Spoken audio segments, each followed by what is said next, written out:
we cannot just speculate, but we can say that there is a kind of uncertainty, with regards to kailan matapos yung gulong na ito.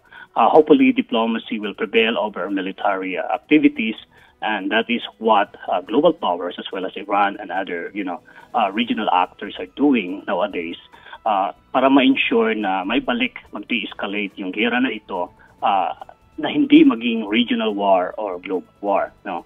But there is a great potential. If diplomacy will not prevail, there is a great potential na talagang magkaroon ng disturbance. No? I would say disturbance or conflict na malawakan because other countries may be interested in joining because of their national interest or geopolitical interest against other countries.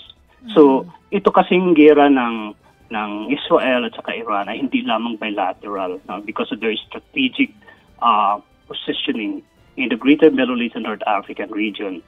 At itong rehiyon na ito ay may strategic economic commodity which you were talking a while ago, yung gas and oil, na kailangan sa mundo.